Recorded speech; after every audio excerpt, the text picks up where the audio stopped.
Welcome to another episode of Sports 5 Blitz. Si Carl Brian Cruz ang nag-iisang rookie na pinili ng Alaska Aces noong nakaraang 2016 PBA Draft.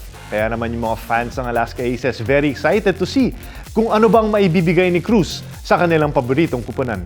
Kinausap namin si Cruz during an episode of Sports 5 Blitz para mas makilala namin siya, makilala rin namin ang kanyang mga teammates at ang kanyang excitement for the upcoming season in the PBA.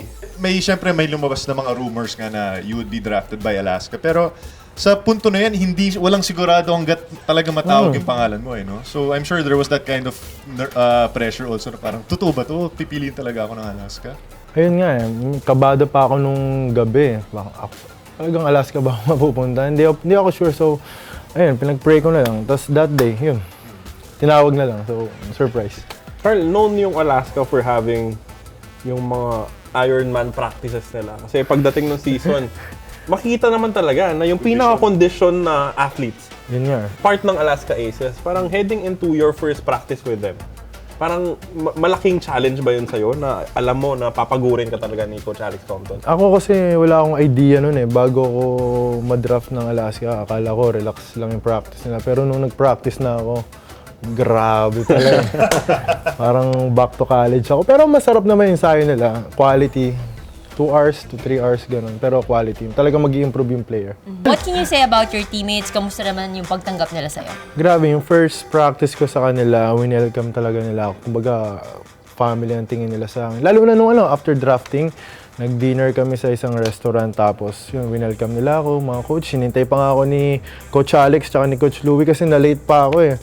So, ayun, grabe pag-welcome nila sa akin. Parang family, parang, welcome na welcome talaga. Anong posisyon ang lalaruin mo sa Alaska? Ayan.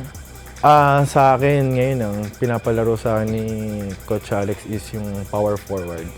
Yun.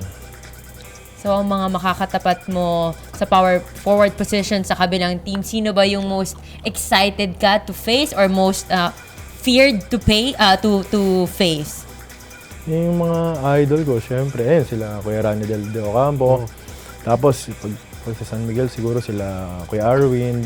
Ayun. Mark Pingris. Ayun, sila Mark Pingris. Gagaan. Oo nga. Libreng masahe to during the game. Baka may bobel ka baka may kasama. May kay Almazan di ba? Yun nga. So, nakita ko yung takot Nasa global, may kinyahan din. Yun, Ready? Kinyahan, dami. Ready na. Ready na masaktan. Sino ang pinakamahirap at pinakamadaling pakisamahan sa practice sa Alaska? Question. Hirap na lang. Kailangan mo sumagot. Pinakamadali, si Ping, si Minyano. Kasi, Dating teammate. hindi naman sa dating teammate, pero approachable siya. Kahit sino lahat talagang nakakasundo siya. Sa pinakamahirap, wala pa . So far, wala pa ako na-experience hanggang ngayon . Kasi grabe talaga, parang family sila .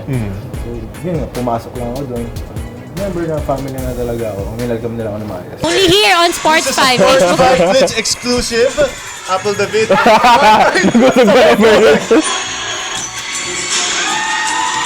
Yun Okay, get it. Sure ba tayo di talaga alam ni Apple yung dance? Alam ni Apple Oo nga. Alam ni Apple. Alam mo naman pala Parang pipilitan ka Apple Oo nga, praktisado Alam niya